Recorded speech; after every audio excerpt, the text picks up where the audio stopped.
Mobilisation nationale au sommet de l'État après la prise d'otage du Radisson Blu. Le président de la République, Ibrahim Boubacar Keïta, se rend au chevet des malades pendant que le Premier ministre lui salue le soutien appréciable de la communauté internationale et l'engagement des mouvements signataires pour la mise en œuvre de l'accord de paix. Mesdames, Messieurs, merci de rester sur nos programmes. Bonsoir et bienvenue au journal sur l'ORT à minuit édition dans laquelle nous recevons M. Fousseni Samaké, directeur général de l'ENA, l'École nationale d'administration, qui va nous parler de l'état d'urgence. Tout d'abord, partons avec ce conseil des ministres extraordinaire qui s'est tenu hier à Koulouba. Le président de la République, Ibrahim Boubacar Keïta, qui l'a présidé, a d'abord fait observer une minute de silence pour rendre hommage aux victimes de l'attaque. La réunion a fait le point de la journée et décrété l'état d'urgence à compter d'hier 20 novembre et 3 jours de deuil national à partir du lundi 23 novembre. C'était aussi l'occasion de rassurer le peuple et d'inviter tous à la vigilance. Retour sur l'intégralité du discours du chef de l'État.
Mes chers, très chers compatriotes,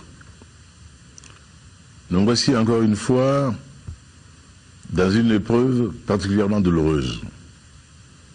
Ce jour, à 7 h du matin, en commune 4 du district de Bamako, nos concitoyens ont été surpris par des crépitements d'armes automatiques en provenance de l'hôtel Radisson Blu situé dans le secteur. Rapidement, très rapidement, nos vaillantes forces de sécurité se sont rendues sur les lieux. Il fut vite établi qu'il s'agissait d'une prise en otage de l'établissement hôtelier et de ses clients.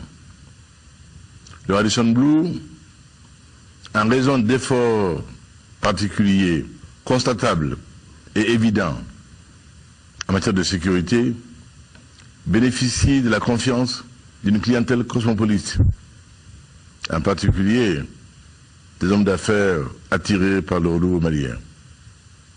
Surtout après la fructueuse rencontre de l'OCDE à Paris pour la relance de l'économie malienne. Des hommes politiques divers ou des cadres de diverses qualifications invités dans notre pays ou s'y rendant en mission de prospection.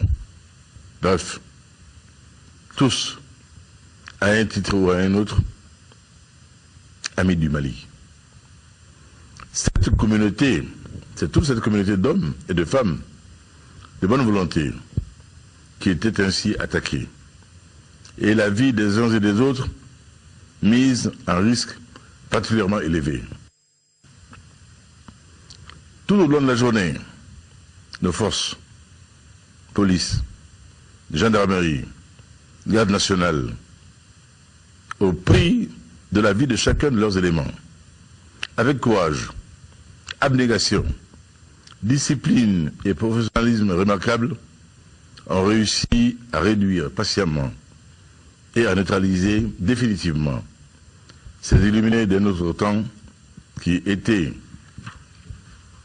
décidés farouchement déterminé à faire un massacre total et complet de tous ceux qui étaient porteurs de vie à l'hôtel et qui se trouvaient ainsi brutalement confrontés à l'incompréhensible et à l'indicible furie d'individus pour qui leur vie n'a aucun sens.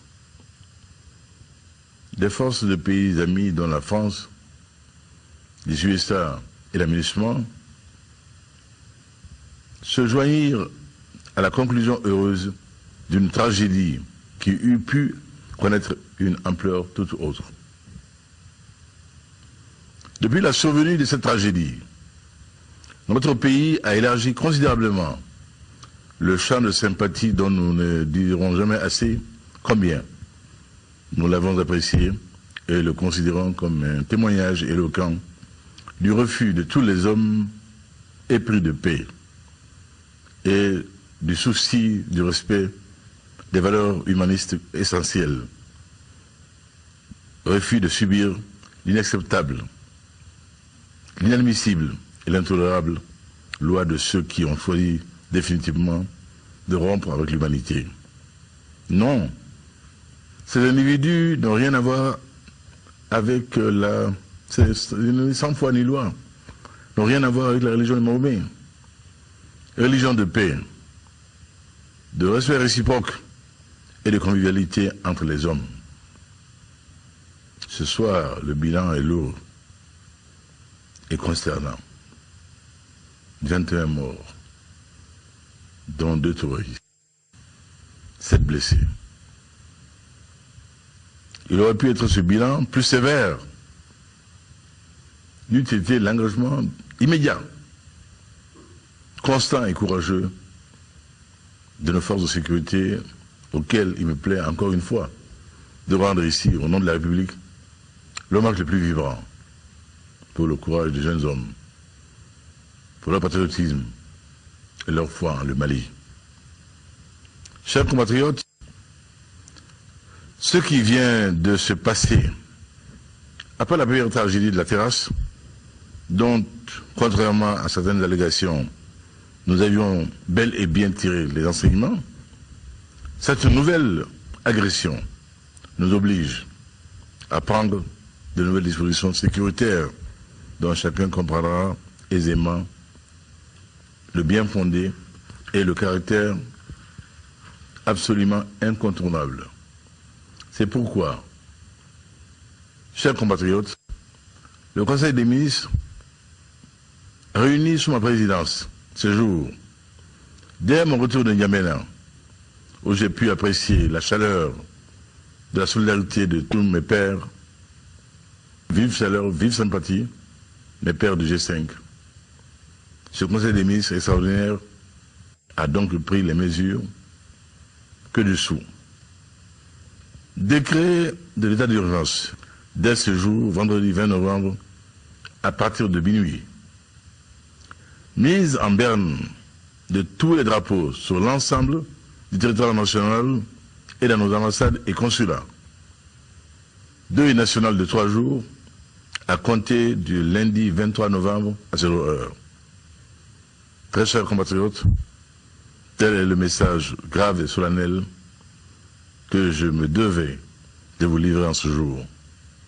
Que chacun, chacune, garde son calme, sa confiance en la République, qui saura défendre ses fils au dedans comme au dehors. Unis, nous vaincrons les forces du mal et de la terreur. La terreur ne triomphera pas dans le pays des fiers et courageux ancêtres que nous aimons tant chanter. Vive le Mali! Vive la République debout et digne! Le terrorisme ne passera pas.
Voilà, c'était donc là l'intervention du chef de l'État à l'issue du Conseil des ministres extraordinaire tenu hier vendredi à Koulouba.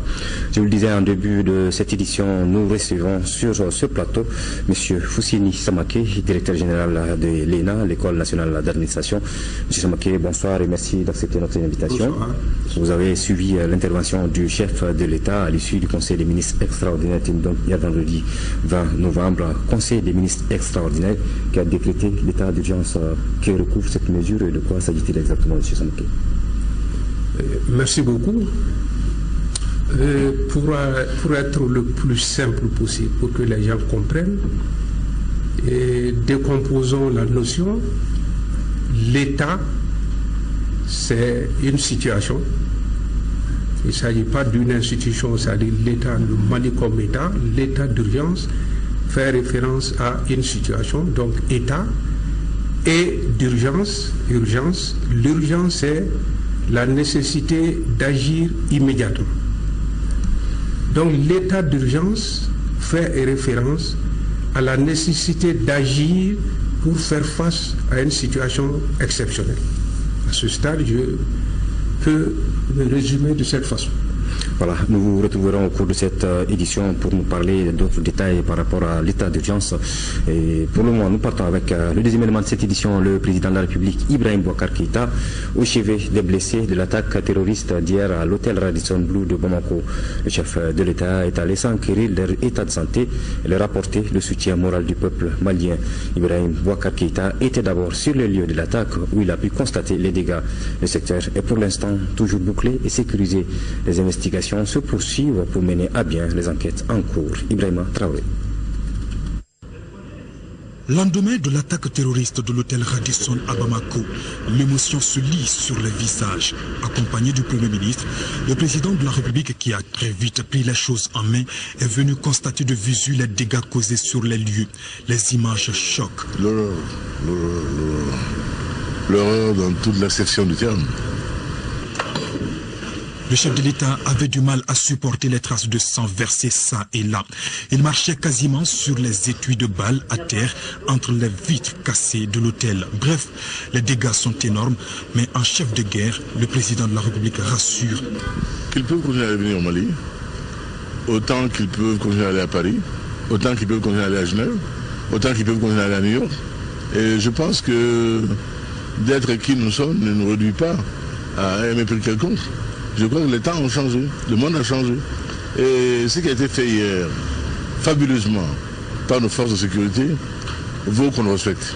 Nous sommes dans un monde qui a basculé, qui est maintenant un monde de l'imprévisibilité, un monde de l'inadmissible, de l'intolérable, qui est devenu tolérable quelque part, mais que nous ne tolérons pas. Pourquoi nous avons décrété hier l'état d'urgence avec toutes les conséquences? Et je voudrais que chacun comprenne que nous ne sommes plus dans une douce quiétude quelque part, sans être dans un état d'excitation, de psychose, de peur. Et il est bon, il est séant, il est convenable que chacun de nous désormais comprenne que les temps ont changé, que le temps de l'insouciance est derrière nous aujourd'hui, que chacun, en ce qui le concerne ou qui se trouve sur le territoire national, doit comprendre qu'il est quelque part responsable de notre sécurité collective et individuelle. Et que la part de vigilance qu'il mettra à aider les forces de sécurité sera une chance de plus pour nos sauvegardes. C'est ce que j'aimerais que les Maliens comprennent et qu'ils intègrent et qu'ils en fassent désormais une donnée pérenne. Hélas. On m'a entendu hier soir, j'ai dit que le terrorisme ne passera pas. Il ne passera pas. Parce que son objectif c'est quoi? On le sait quand même depuis la terreur révolutionnaire du XVIIIe siècle. C'est effrayer, c'est faire peur. Mais non, pas peur. Nous ne sommes pas effrayés. Nous ne sommes pas de l'engeance des gens qui ont peur, auxquels on peut inclure la peur. Et c'est celui qui est visé, ils auront perdu leur temps. Mais dès que l'hôtel sera en état, monsieur le directeur, vous me recevrez à dîner ici. Inch'Allah. Inch'Allah, monsieur. La barbarie a tué une vingtaine de personnes et blessé 7 autres. Des blessés qui ont reçu également la visite du président Ibrahim Boubacar Keïta à l'hôpital Gabriel Touré. Un tour dans le service des urgences a permis au chef de l'État d'échanger avec les patients, d'apprécier leur morale et surtout de leur apporter la compassion de l'ensemble du peuple malien. Aucune vie n'est en danger, un réconfort pour le président Keïta.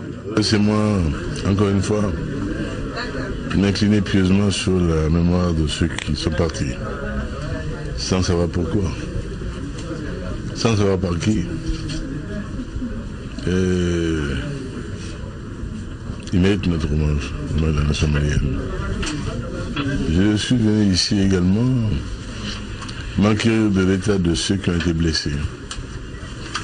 Ces hommes des forces de l'ordre qui ont fait le meilleur d'eux-mêmes, si jeunes. Fort heureusement, les blessures ne sont pas très graves. Il n'y a pas de cas de pronostic vital. Les rassurer, leur dire l'estime du pays, notre gratitude et la promesse d'une citation pour ces jeunes des forces de sécurité qui ont évidemment mérité d'être cités au titre du mérite et du courage. Voilà ce que je vais faire ici aujourd'hui avec beaucoup d'émotion. Et je serai en deçà de tout si je ne disais au corps médical mon estime. Dans cette urgence qui est le service sûrement le plus sollicité de la ville du Mali, où je l'ai dit aux jeunes d'aujourd'hui, que c'est ici que j'ai connu Madame Marie-Madeleine Togo, où je l'ai apprécié, dévouement, compétence, intégrité, toutes choses qui lui valent aujourd'hui d'être à la tête de ce département-là, pour les encourager à continuer à bien faire et à servir le pays. Le chef de l'État a saisi cette opportunité pour évoquer le défi de l'assainissement et de l'entretien du CHU Gabriel Touré. Il en appelle au sens de responsabilité de tous. Il y a un problème général de propreté, d'assainissement à l'hôpital Gabriel Touré, je suis au courant. Madame le ministre qui est ancienne d'ici le sait aussi. Et les efforts vigoureux seront faits pour corriger les choses. Mais que nul ne vienne à en vouloir au corps médical qui, lui, reçoit dans l'urgence et soigne. Il ne peut pas faire deux choses à la fois. Donc vraiment qu'on l'épargne de ce point de vue-là. Ceux en charge de l'entretien de l'hôpital, de la gestion de l'hôpital, sont ceux-là qui, à ce niveau-là, devront assumer. Et je pense que la hiérarchie sait de quoi il retourne. Et ce qui est requis sera fait. Cette visite s'est achevée par un bref entretien avec le personnel sur place. Encouragement et assurance étaient les mots partagés ici. Rencontre du Premier ministre Modibo Keïta avec les membres de la médiation internationale. La suite de la prise d'otages d'hier, Modibo Keïta a tenu à réitérer les condoléances du président de la République aux familles endeuillées. Le chef du gouvernement a ensuite souligné le soutien appréciable de la communauté internationale et l'engagement des mouvements signataires pour la mise en œuvre de l'accord de paix. À la rencontre matinale, les représentants de la CMA et de la plateforme se sont exprimés d'une même voix. Le compte-rendu de Moïse Traoré. Le comité de suivi de la mise en œuvre de l'accord de paix et de réconciliation a un rôle historique. Au lendemain de la prise d'otage du 20 novembre 2015, le patron de l'administration malienne rencontre les partenaires du Mali pour la paix. Le Premier ministre Modibo Keïta a d'abord fait observer une minute de silence à la mémoire des victimes de la barbarie. S'il y a un élément réconfortant, c'est la vague de sympathie qui s'est exprimée à travers le monde au sein du Conseil de sécurité des pays amis. Mais ce qui est aussi important, c'est aussi la spontanéité avec laquelle tous les efforts se sont joints pour venir au bout de la violence et de l'agression.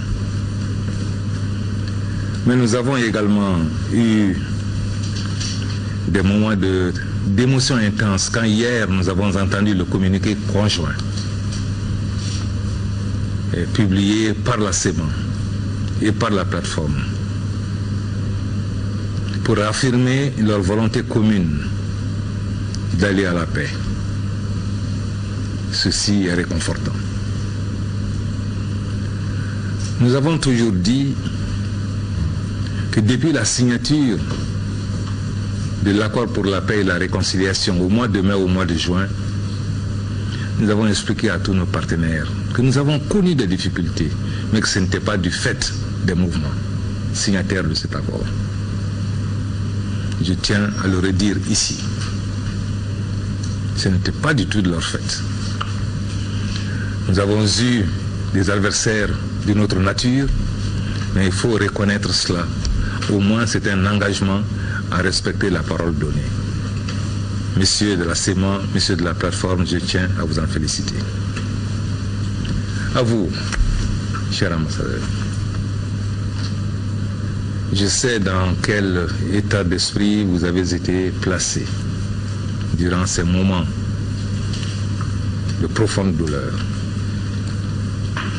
On aurait pu en un moment penser que ce qui était en cause, c'était de vouloir remettre en cause tous les efforts visant à restaurer la paix à travers les dignes représentants que vous êtes. Mais en raison de la limpidité de votre mission et de vos intentions, Dieu a fait que nous avons pu sauver, non pas l'essentiel, mais au moins sauver une partie de ce à quoi on tenait comme à la prunelle de nos yeux. Cela n'enlève en rien la haute sympathie que nous avons pour ceux qu'on n'a pas pu récupérer. Le chef du gouvernement a réitéré les condoléances du président de la République aux familles des victimes et souhaité prompt rétablissement aux blessés. Le président de la République m'a chargé de vous réitérer son soutien ferme, sans ambiguïté, pour la mission combien noble, mais peut-être ingrate, dont vous êtes investi. Le peuple du Mali ne peut faire autrement que de vous soutenir, de vous exprimer sa compréhension, de vous exprimer son désir ardent de contribuer avec vous à réussir une tâche historique. Nous n'avons pas le droit aujourd'hui de céder aux tentatives de découragement. Nous n'avons pas ce droit-là. Pensons à toutes les âmes que des deux côtés nous avons perdues à un moment donné de notre parcours. Eh bien, je disais que s'il y avait des possibilités de percer l'outre-tombe, combien d'âmes aujourd'hui auraient dit merci à tous ceux qui aujourd'hui sont attelés à la construction de la paix. Alors, vous travaillez non seulement pour le présent, pour le futur et le futur des générations du Mali, des générations de l'Afrique, des générations du monde entier.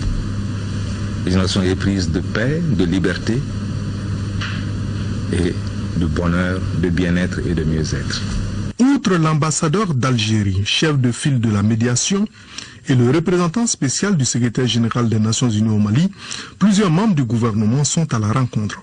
Le Premier ministre a fait un tour d'horizon de la situation, notamment en réaffirmant au nom du président de la République la confiance totale du chef de l'État, du gouvernement et du peuple malien à la médiation internationale, en remerciant au nom du président de la République et de notre peuple l'ensemble des pays engagés dans la mise en œuvre de l'accord et aussi en exprimant la reconnaissance de notre peuple quant au grand élan de sympathie qui a été manifesté de par le monde, notamment par les pays membres du Conseil de sécurité, les pays membres de la médiation et tous les autres pays épris de paix et de liberté.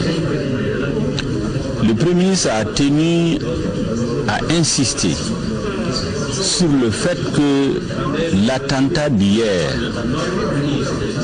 ne doit en aucun cas ébranler la détermination du gouvernement du Mali et de la médiation à poursuivre l'œuvre de mise en œuvre de l'accord pour la paix et la réconciliation nationale.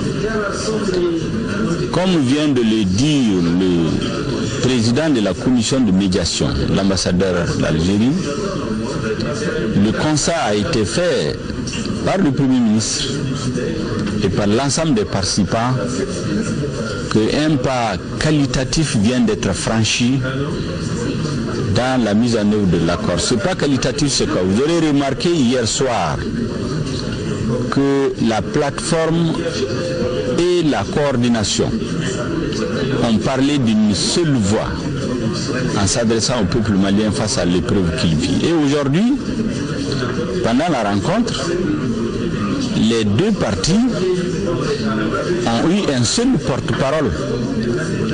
Ils ont parlé d'une même voix pendant cette réunion. La conclusion tirée par les uns et les autres, notamment par le Premier ministre, c'est que le plus grand adversaire de notre pays aujourd'hui, c'est le temps. Il faut aller vite à la mise en œuvre de l'accord pour que les espoirs suscités de part et d'autre par cet accord ne prennent aucun coup.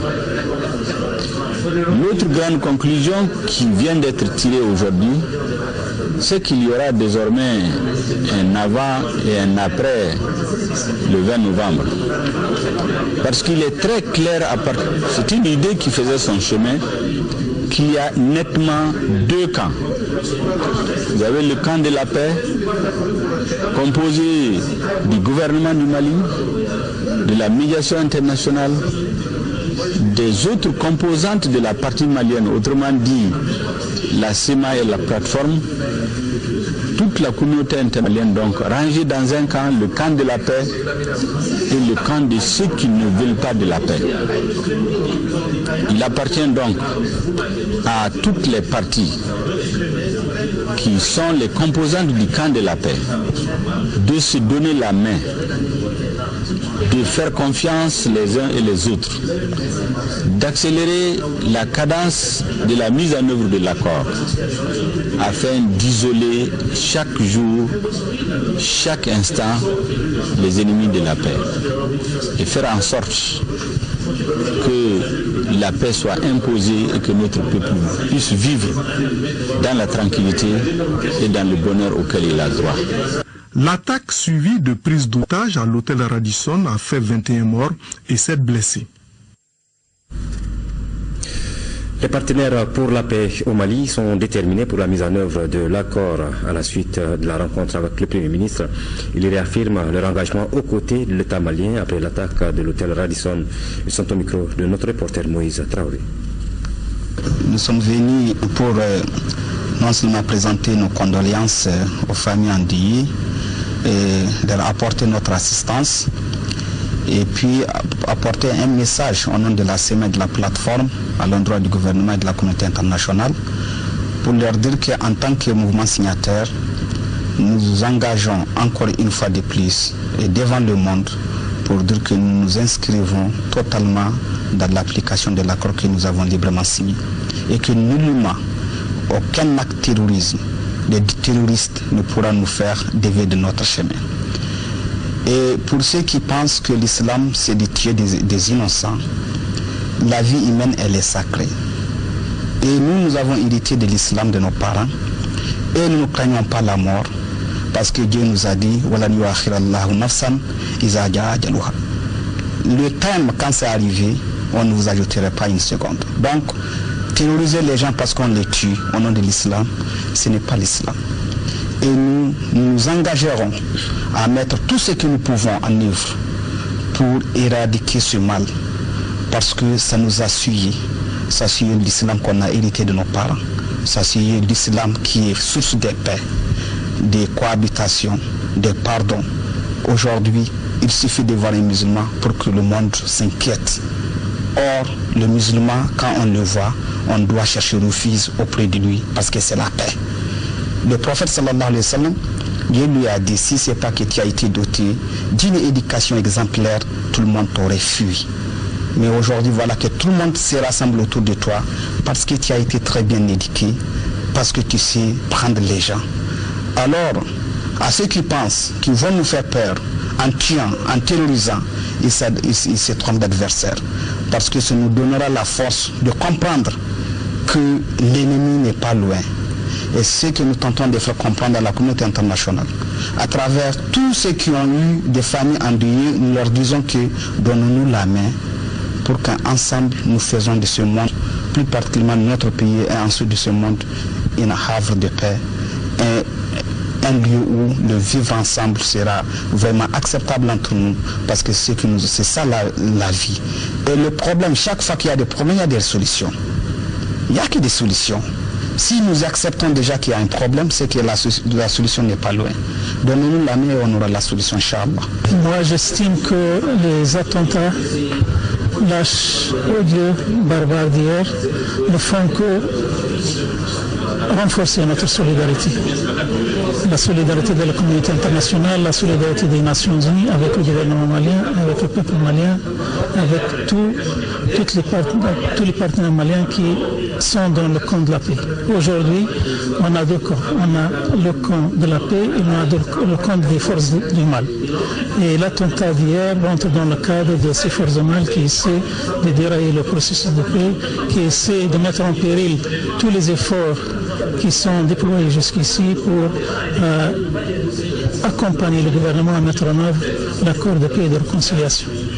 Nous sommes déterminés, nous sommes engagés au nom des Nations Unies pour continuer notre soutien total, inconditionnel au gouvernement malien et aux autres parties maliennes qui s'inscrivent dans la logique de paix pour mettre en œuvre cet accord, pour établir une paix durable, crédible, irréversible, pour accompagner toute œuvre en faveur de la cohésion sociale et la conciliation nationale. On doit travailler tous ensemble pour renforcer la sécurité et la stabilité. Hier, les forces de la MINUSMA ont travaillé à côté des forces de sécurité maliennes. À l'hôtel, on a envoyé une cinquantaine de forces de sécurité, forces spéciales de sécurité, pour aider les forces de sécurité maliennes à évacuer les clients de l'hôtel et à faire face aux dangers de ces terroristes. Et nous sommes très heureux qu'on a pu être aux côtés du gouvernement malien pour combattre ce nouveau fléau, ce nouveau menace de terroristes qui ne veulent pas la sécurité, qui ne veulent pas la paix au Mali. J'ai eu moi-même, en tant que chef de file de la médiation, mais aussi en tant que représentant de l'Algérie, à exprimer à Monsieur le Président et à travers lui à Monsieur le Président de la République et à l'ensemble du peuple malien la détermination de l'Algérie à poursuivre son œuvre aux côtés du Mali pour la paix, pour la stabilité, pour la sécurité et pour la prospérité. Et je lui ai dit, l'Algérie qui a longtemps qui a subi pendant longtemps et payé un lourd tribut à ce phénomène du terrorisme, aura la détermination nécessaire pour aider le Mali et accompagner le Mali dans la lutte contre ce fléau qui au demeurant est aujourd'hui transnational, qui peut frapper n'importe où, n'importe quand, et personne et aucun pays ne peut désormais s'estimer à l'abri de ce phénomène. Donc le Mali n'est pas seul, nous avons été réconfortés par les marques de sympathie à travers le monde qui ont été manifestées à l'endroit du Mali. Et nous avons dit, en tant que comité de suivi, que ces événements n'entameront pas notre détermination à poursuivre l'œuvre que nous avons entamée ensemble avec le Mali pour asseoir définitivement la paix dans ce pays. Voilà, après ce journal, vous pouvez suivre d'autres réactions en langue nationale bamanankan, sonrai, tamashek et arabe. Au lendemain donc de la prise d'otage et de l'assaut final donné par nos forces spéciales à l'hôtel Radisson, notre équipe de reportage est retournée sur les lieux pour faire un constat sur le retour des clients, le bilan des dégâts et surtout le moral du personnel. Reportage de Nyanya Aliou Traoré et de Aliou Touré. en revenant sur les traces. Mais bon... Ça vous a fait un effet ou pas?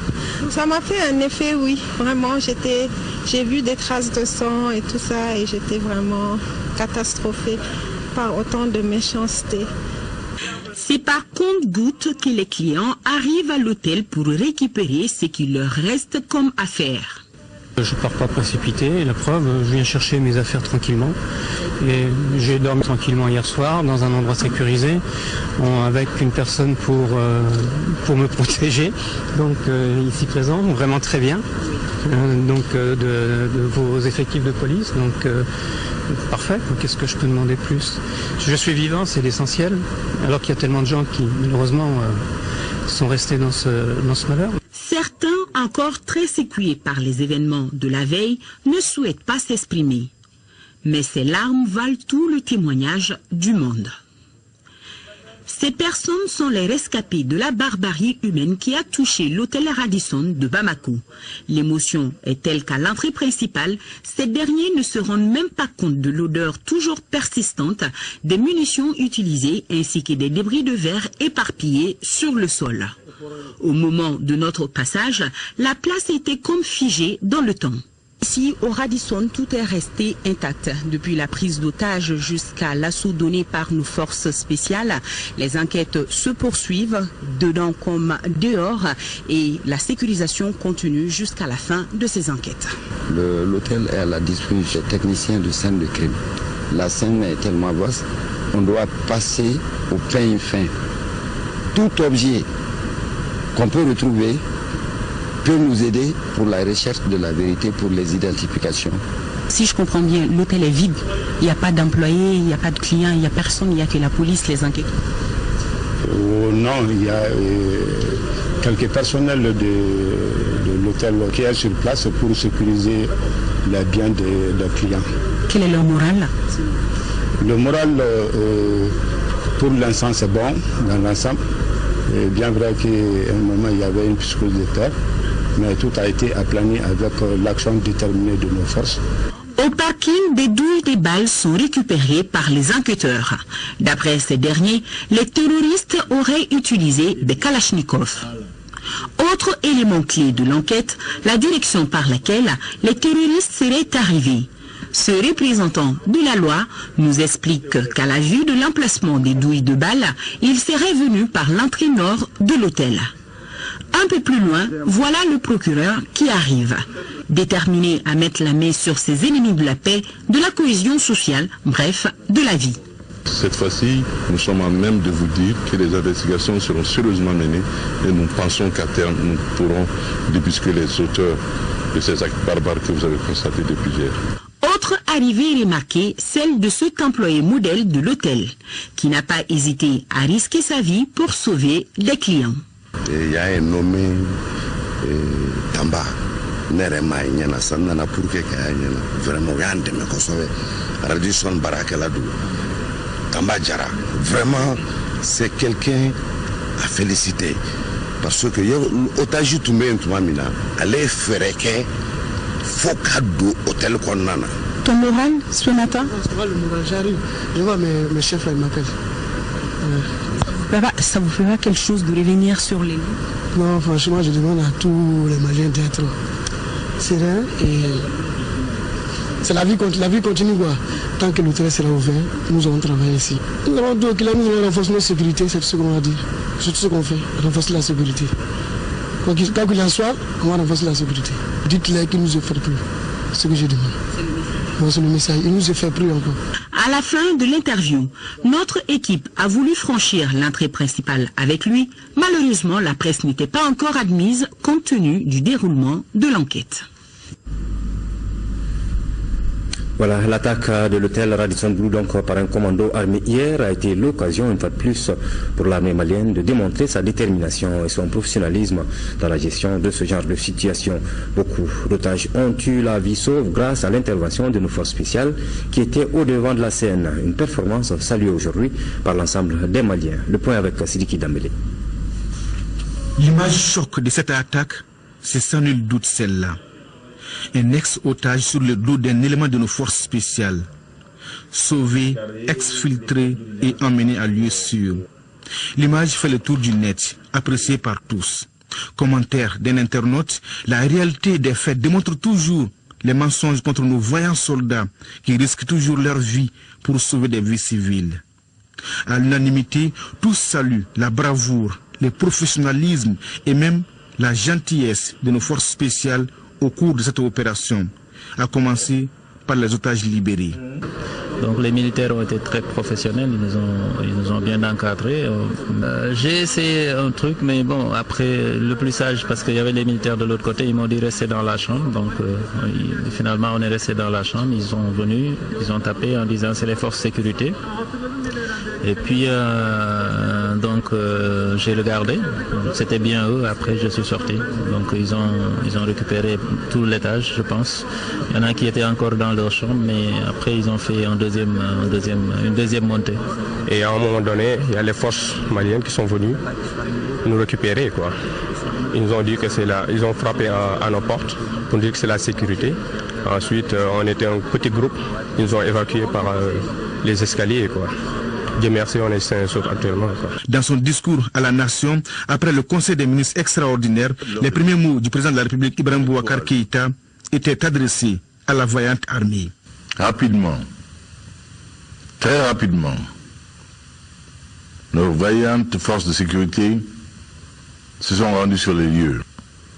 Tout au long de la journée, nos forces, police, gendarmerie, garde nationale, au prix de la vie de chacun de leurs éléments, avec courage, abnégation, discipline et professionnalisme remarquables, ont réussi à réduire patiemment et à neutraliser définitivement ces illuminés d'un autre temps qui étaient décidés, farouchement déterminés à faire un massacre total et complet de tous ceux qui étaient porteurs de vie à l'hôtel. Du matin au soir, des éléments de nos forces spéciales, devant des frères d'armes de la MINUSMA et des Barkhane, ont dirigé les opérations. Ils ont d'abord sécurisé les lieux, fouillé l'hôtel chambre par chambre, évacué des personnes avant de neutraliser les terroristes. Ils étaient nombreux, les anonymes, à venir applaudir déjà sur le terrain l'action héroïque de nos soldats.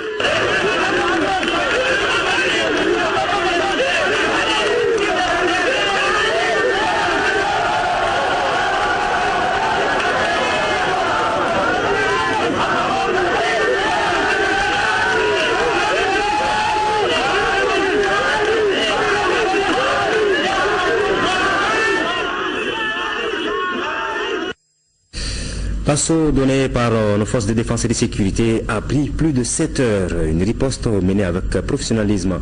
Les Bamakois qui ont été témoins de près ou ceux qui ont suivi les différents bulletins d'information sur le RTM saluent ces actes de bravoure de nos forces de sécurité. Mohamed Ould Mamouni a baladé son micro dans la ville. Réaction. Je l'ai tout près d'ici.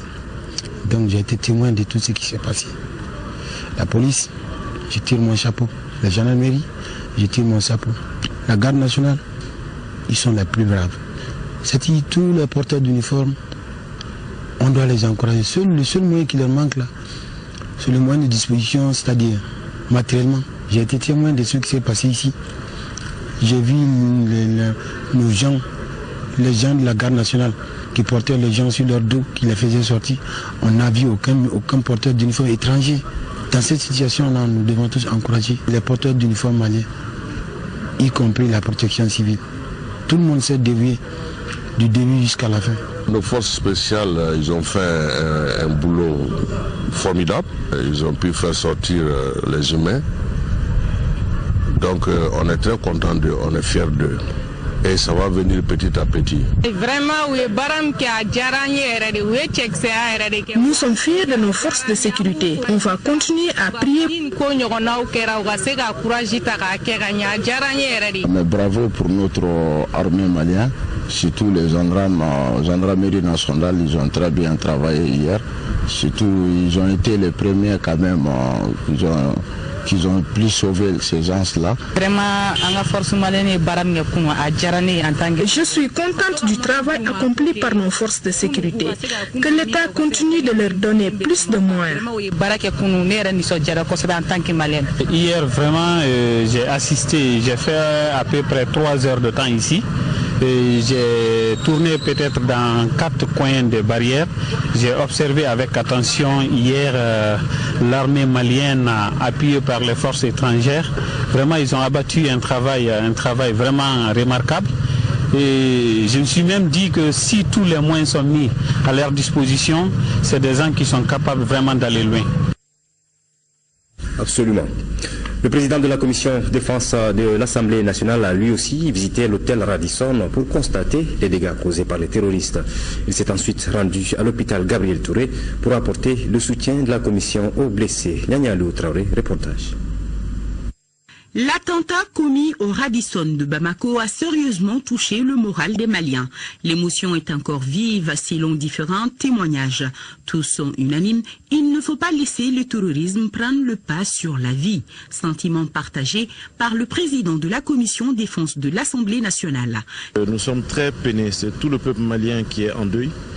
Je salue le fait que le gouvernement ait décrété 3 jours de deuil que nous observerons. Karim Keïta condamne ce acte ignoble. C'est une tragédie extrêmement grave. Des vies humaines ont été prises. Nous sommes ici à l'hôpital Gabriel Touré pour nous enquérir de l'état des blessés qui ont été évacués ici hier.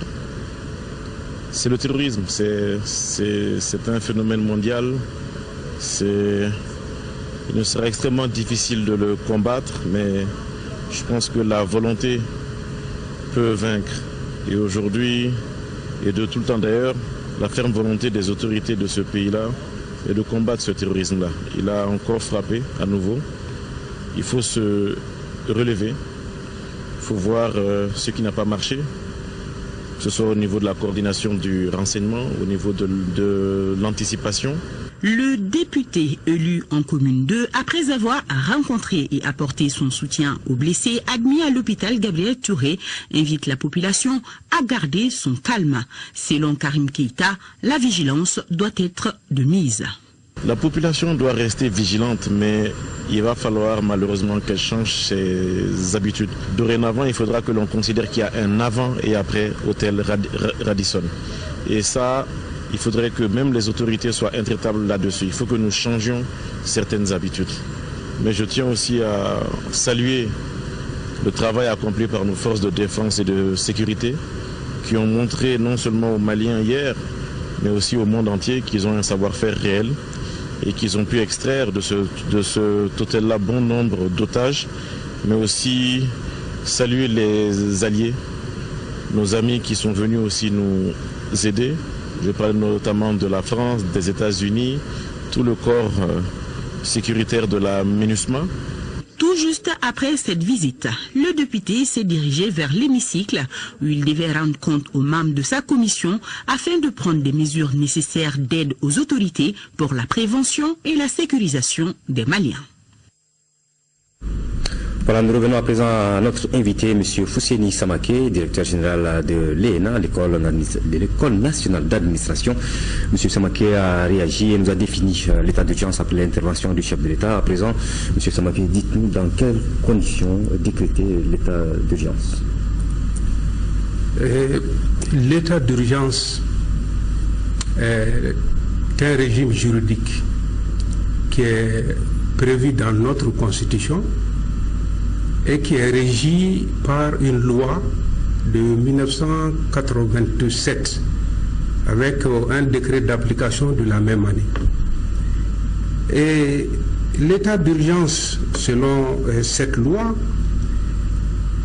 est déclaré sur une partie ou sur toute l'étendue du territoire de la République, soit en cas de péril imminent résultant d'atteintes graves à l'ordre public, soit en cas de menace subversive compromettant la sécurité intérieure, soit en cas d'événements présentant par leur nature et leur gravité un caractère de calamité publique.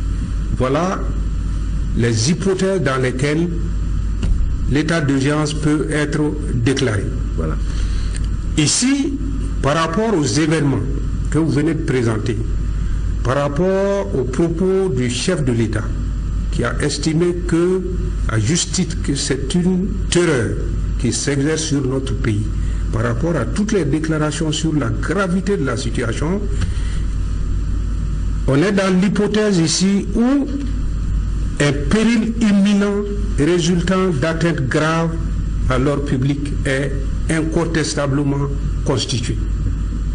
Donc, cette condition étant manifestement réunie, il appartenait au gouvernement d'apprécier si, ou plus précisément au président de la République, parce que c'est lui qui décrète, mais en Conseil des ministres, d'apprécier si il faut recourir à l'état d'urgence ou non. Le choix a été, compte tenu de la gravité de la situation, de recourir à l'état d'urgence. Ce n'est pas la première fois, il faut le dire. Ce sont des situations qui se sont présentées dans notre pays et qui ont présenté ce caractère de gravité. Il y a eu l'état d'urgence en 1990, mais sur une partie du territoire, 6e et 7e région à l'époque.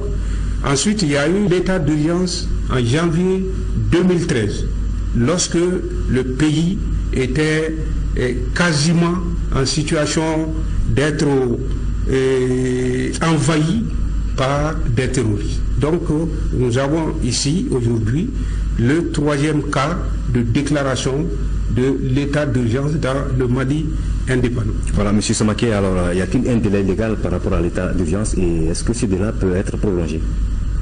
Oui, la Constitution dit que l'état d'urgence est décrété pour une période de 10 jours, ce qui a été fait.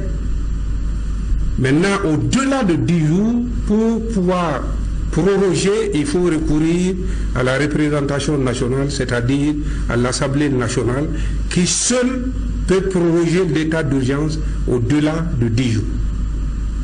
Voilà, donc, M. Samaké, alors, pendant l'état d'urgence, nombreux sont les téléspectateurs qui vont se poser certainement cette question. Alors, qu'est-ce qui est permis, qu'est-ce qui ne l'est pas, qu'est-ce qui est autorisé, qu'est-ce qui ne l'est pas pendant l'état d'urgence? Alors, il faut dire que, pour répondre à cette question, il faut que les gens se mettent à l'esprit que dans une vie en société, il y a des règles. C'est le respect de ces règles qui permet la vie en société. Ces règles sont ce qu'on appelle en général les mesures de police. Il s'agit de réglementer l'exercice des libertés publiques. Liberté publique, aller et venir, prendre sa voiture, circuler, son domicile qui ne peut pas être violé, liberté de grève, liberté d'association, liberté de réunion. Il s'agit là des libertés publiques. Mais ces libertés s'exercent dans le cadre des règles qui sont définies par la loi ou par des décrets ou des arrêtés. Alors, l'état d'urgence permet d'élargir les pouvoirs de restriction de ces libertés dans des situations particulières. C'est pourquoi on dit que l'état d'urgence est l'extension des pouvoirs de police. Il ne faut pas entendre ici police par le fait qu'on voit des agents. La police ici, il s'agit des mesures qui permettent de vivre ensemble dans une société. C'est ça l'ensemble des mesures. J'ai le droit d'aller à tel endroit, à telle condition. Si vous avez votre véhicule, vous circulez selon les règles. C'est ça les mesures de police. Alors, l'état d'urgence a pour effet d'étendre ces mesures de police. Mais... donner beaucoup plus de possibilités aux forces. Non, pas aux forces. C'est ce qu'on appelle les autorités publiques. Exactement. Les autorités publiques ici, selon le décret d'application de la loi, les autorités publiques ici sont le ministre de l'Intérieur, certains ministres par rapport à leur domaine, comme le ministre chargé du transport pour les aéroports et autres, et qui peuvent déléguer ses pouvoirs au gouverneur et au préfet. selon le décret d'application de 1987, qui n'est pas tout à fait en accord peut-être avec l'évolution de notre schéma institutionnel, notamment par rapport à la décentralisation. Donc il s'agit d'étendre les pouvoirs qui peuvent être exercés en matière de réglementation des libertés publiques. Liberté d'aller et de venir, etc. Liberté de réunion, liberté de manifestation, inviolabilité du domicile. Tout ça, puisqu'on dit la société est menacée, on dit les citoyens doivent accepter de supporter certaines contraintes. Je pense que le président de la République l'a dit. Il y a une limitation à tout cela. Absolument. Donc c'est d'accroître les pouvoirs pour limiter davantage les libertés détenues par les citoyens. Monsieur c'est ça Samaké, l'état de violence. Absolument. Merci, Monsieur Samaké. Je rappelle que vous êtes directeur général de l'ENA, l'École nationale d'administration, et que vous étiez avec nous sur ce plateau pour nous parler des détails de l'état d'urgence. Merci une fois d'être venu sur ce plateau. Les États-Unis donc ont réaffirmé leur soutien au Mali dans la lutte contre le terrorisme. Les Américains ont perdu hier une de leurs compatriotes, Madame Anita Ashok-Tatar, lors de la prise d'otage à l'hôtel Radisson. Elle était volontaire du corps de la paix. L'ambassadeur des États-Unis au Mali, Paul Formsby, a condamné cette attaque terroriste. Il a également donné des précisions sur la présence d'un véhicule de l'ambassade sur le lieu de l'attaque. Il est au micro de Moussa Fane. Le gouvernement des États-Unis condamne ces actes de terrorisme forcément. Et aussi, je voudrais exprimer mes condoléances au peuple de Mali. Parce que vraiment, j'ai l'impression que la moitié de les personnes qui ont été tuées sont des citoyens de Mali. Et c'est une grande tragédie. Mais les États-Unis sont ici, au Mali, pour aider et soutenir la population et le gouvernement du Mali. Nous sommes ici pour aider dans plusieurs choses. Premièrement, nous sommes ici avec nos partenaires les Nations Unies et aussi nous aidons la France et nous aidons directement le gouvernement de Mali, la police. Nous avons des programmes pour faire du training et plusieurs des autres projets. Je sais que les gens avouent qu'un véhicule était allé à la Hotel Radisson. Cet véhicule était un chauffeur qui il était là pour emmener quelqu'un et emmener de l'hôtel.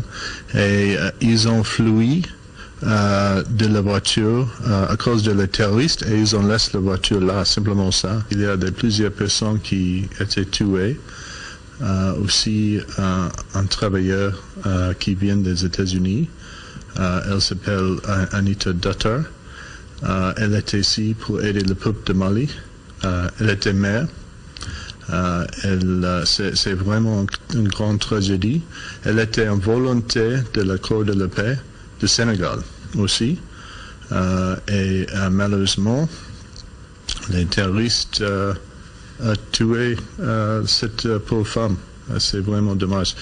Mais encore, je voudrais dire Alaka Hima Oula au peuple de Mali, condoléances vraiment pour tout ce qui a passé.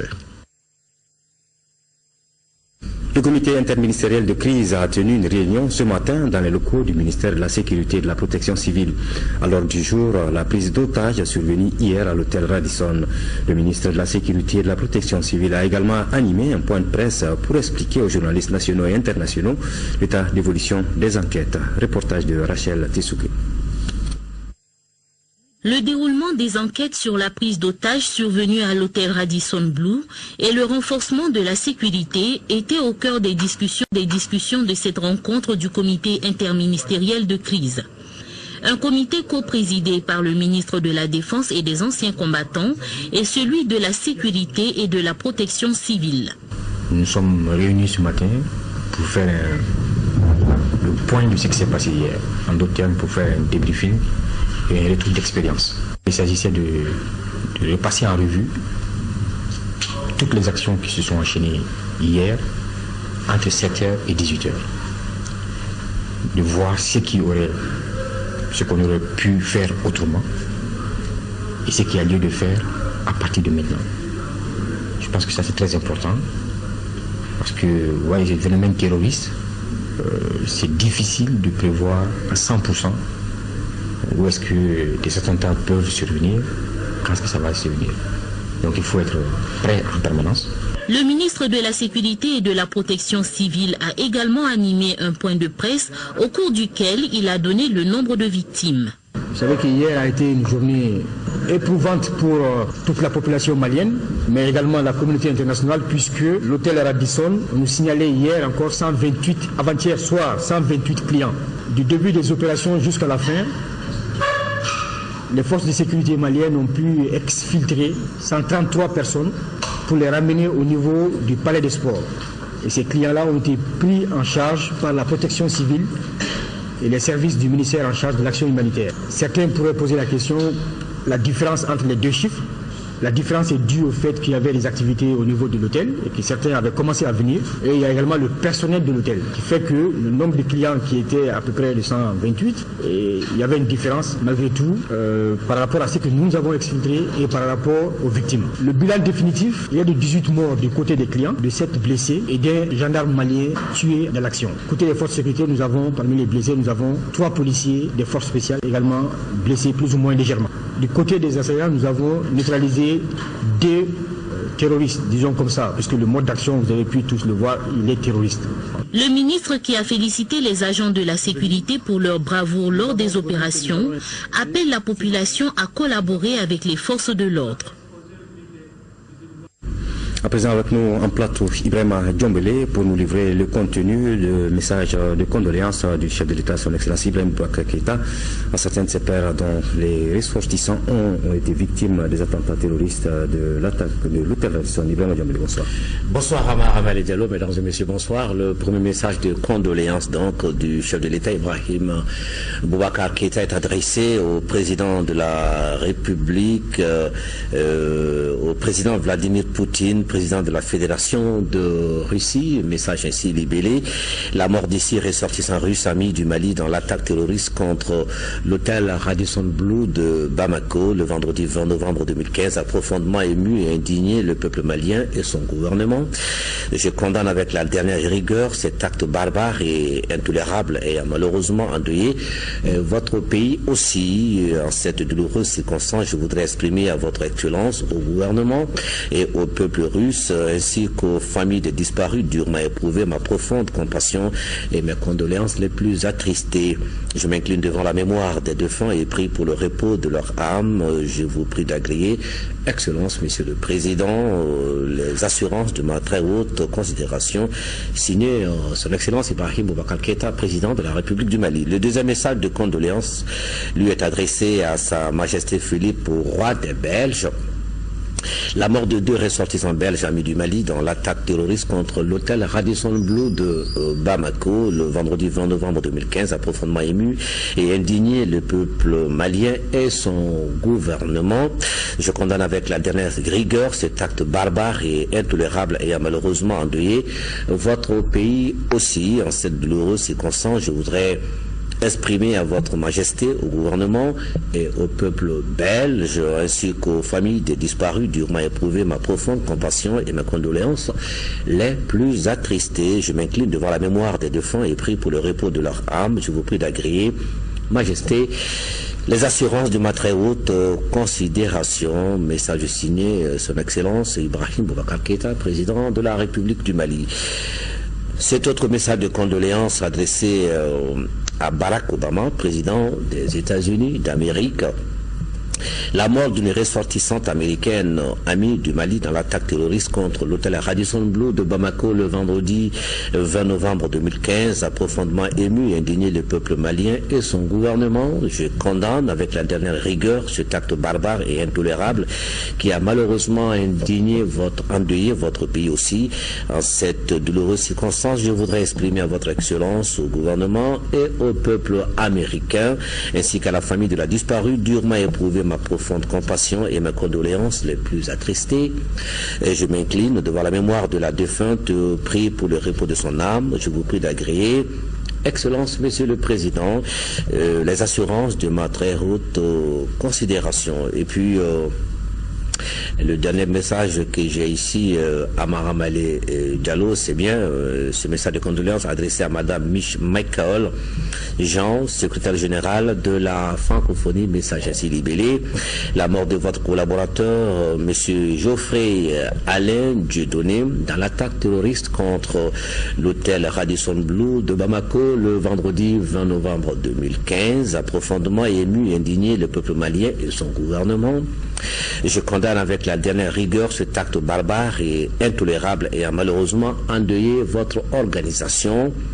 En cette douloureuse circonstance, je voudrais vous exprimer ainsi qu'à la famille du disparu durement éprouver ma profonde compassion et mes condoléances les plus attristées. Je m'incline devant la mémoire du défunt et prie pour le repos de son âme.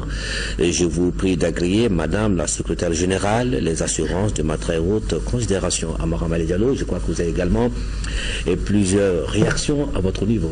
Absolument, Djombele. Au plan national, de nombreux messages continuent de nous parvenir. Le président de l'Assemblée nationale du Mali, les députés et l'ensemble du personnel parlementaire ont appris avec stupeur et émoi la prise d'otage qui s'est déroulée ce vendredi 20 novembre 2015 à l'hôtel Radisson de Bamako. Un triste événement qui s'est soldé par une vingtaine de morts, parmi lesquels des Maliens et des ressortissants des pays amis. L'Assemblée nationale du Mali condamne avec la dernière rigueur cet acte terroriste perpétré par des individus égarés en rupture totale avec toutes les valeurs humaines. Elle salue la mémoire de l'ensemble des victimes, présente ses condoléances à leurs familles et souhaite prompt rétablissement aux blessés.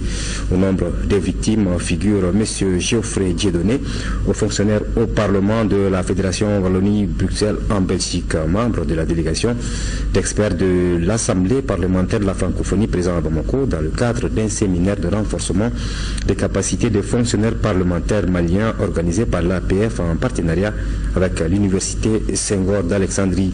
L'Assemblée nationale du Mali salue le professionnalisme, l'humanisme et les qualités personnelles de l'illustre disparu, de même que sa détermination, son engagement et son attachement à notre pays et à la francophonie. Il présente ses sincères condoléances à son épouse et à ses deux enfants, douloureusement éprouvés, de même qu'au Parlement de la Fédération Wallonie-Bruxelles, à l'Assemblée parlementaire de la francophonie, aux autorités et au peuple du Royaume de Belgique, le président de l'Assemblée nationale, les députés et l'ensemble du personnel parlementaire saluent le courage et le professionnalisme de nos forces de défense et de sécurité et des forces des pays amis qui nous ont prêté main forte tout en renouvelant leur soutien ferme et résolu au président de la République et au gouvernement dans cette dure épreuve.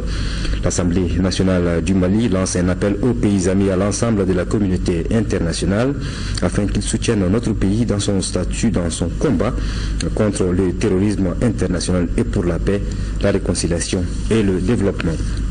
Et puis nous poursuivons bien entendu avec tous ces messages. Les femmes de la Convention des partis politiques de la majorité présidentielle CMP s'inclinent pieusement devant la mémoire des disparus et prient le bon Dieu pour le rétablissement des blessés, condamnent avec la dernière énergie cet acte barbare et lâche, soutiennent les forces armées de sécurité maliennes et leurs alliés de la France et de la MINUSPA, réaffirment leur soutien indéfectible au président de la République, son Excellence Ibrahim Boubacar Keïta, et à son gouvernement dans leur lutte contre le terrorisme sous toutes ses formes. Et puis, le Haut Conseil islamique, l'Union nationale des travailleurs du Mali, l'UNTM, l'Union pour la démocratie et le développement UDD, le mouvement patriotique pour le renouveau MPR, le mouvement pour l'indépendance, la renaissance et l'intégration africaine MIRIA, le Parti pour la solidarité et le progrès PSP, le Parti citoyen pour le renouveau PCR, le Parti Rassemblement pour le changement RPC, l'Union des forces démocratiques UFD, le groupement des leaders spirituels musulmans, le Rassemblement pour le développement du Mali RPDM, le Parti Sikafo et Damoué PSO, le Mouvement pour un destin commun MODEC, l'Association pour le progrès et la défense des droits des femmes APDF, le Front africain pour le développement FAD, le Parti Alliance pour la République APR, les Partis unis pour la République pure, l'Alliance pour le Mali APM Maliko, l'Union des forces démocratiques pour le progrès UFDP Samaton, le Parti social-démocrate africain PSDA, le Parti Yéléman Le Changement, le collectif Jeunesse 100% IBK, le Rassemblement malien des jeunes élus, le Bureau national des jeunes de l'UMRDA, la Tribune Jeunes pour le droit au Mali, l'Amicale des travailleurs retraités de l'artisanat, du tourisme et de l'hôtellerie, l'Association pour la promotion de la jeunesse internationale pour le Mali, le Rassemblement pour la justice sociale RJS, le Bloc des alternances pour la renaissance, l'intégration et la coopération africaine Barika, le parti Bédié-Fanga Alliance des forces panafricaines AFP, les associations pour le Mali APM, l'association des ressortissants de Gabero, le parti Force citoyenne et démocratique FCD, l'association Onroya, l'association des hommes de caste de la région de Tombouctou, le grand forum du Mandé Blumba, l'association malienne des agences de voyage et de tourisme, le CCA ONG condamne tous l'attaque barbare de Radisson et salue la mémoire de toutes les victimes. Et puis à ce communiqué, le ministre de la Solidarité, de l'Action humanitaire et de la Reconstruction du Nord informe tous les invités et l'ensemble des partenaires du mois de la Solidarité que la clôture de la 21e édition, initialement prévue pour le lundi 23 novembre 2015 à 15h30, est reportée à une date ultérieure qui vous sera communiquée par la même occasion. Le ministre en charge de la Solidarité remercie et félicite tous les partenaires pour les efforts consentis pour la réussite de la dite édition et sait compter sur la bonne compréhension de tous. Le président de la République, Ibrahim Boubacar Keïta, était à N'Djamena au Tchad où il a pris part à l'ouverture des travaux du deuxième sommet du G5. Une rencontre dont le début a été consacré à la situation au Mali suite à l'attaque terroriste de l'hôtel Radisson. Les chefs d'État des 5 pays du G5 ont condamné cet acte barbare avant de réaffirmer leur soutien au Mali et leur détermination à vaincre le terrorisme. Le compte rendu de nos envoyés spéciaux, c'est Rabachiti, Ibrahima Koulibaly. Le G5 du Sahel s'ouvre avec à la une le Mali, victime d'une attaque terroriste avec la prise d'otages à Bamako à l'hôtel Radisson Blu. C'est le président tchadien, président entrant en exercice du G5, qui a pris la parole en première position. Idriss Déby Itno dénonce cet acte et réitère le soutien du G5 au Mali. Au nom de mes frères, je tiens à condamner de la manière la plus ferme possible cet acte barbare. Acte barbare qui n'a aucun lien avec la religion. En même temps, tout notre soutien, sans faille et sous toutes ses formes, à notre frère, le président Ibeka, au peuple malien tout entier. À la suite du président tchadien, les invités spéciaux au deuxième sommet du G5 ont tenu à exprimer leur solidarité au Mali. Il s'agit des représentants de l'Union européenne, de la Banque arabe de développement économique, ceux de la France, des États-Unis d'Amérique et du Royaume d'Espagne. Pour eux, le G5 cadre intégré de coopération doit faire face aux défis de la sécurité et du développement. Il y a donc urgence de coordonner les actions et un accent particulier doit être mis sur l'intégration régionale. Pour les partenaires, il faut finaliser le plan d'action. La BADEA, par exemple, promet une enveloppe de 10 milliards de dollars pour le financement de certains projets. Le G5-2 du Sahel, version N'Djamena, fait le point des acquis après l'expression de son soutien au Mali. Aujourd'hui, moins d'un an après, force est de constater que notre jeune organisation est déjà pleinement sur les rails. L'ensemble des instruments normatifs et institutionnels que nous avons conçus ensemble sont à présent opérationnels. Le cadre juridique régissant l'organisation et le fonctionnement du G5 est intégralement en vigueur. Le secrétariat permanent, structure de coordination technique du G5, a été mis en place à Nouakchott et doté des ressources humaines et matérielles nécessaires à son action.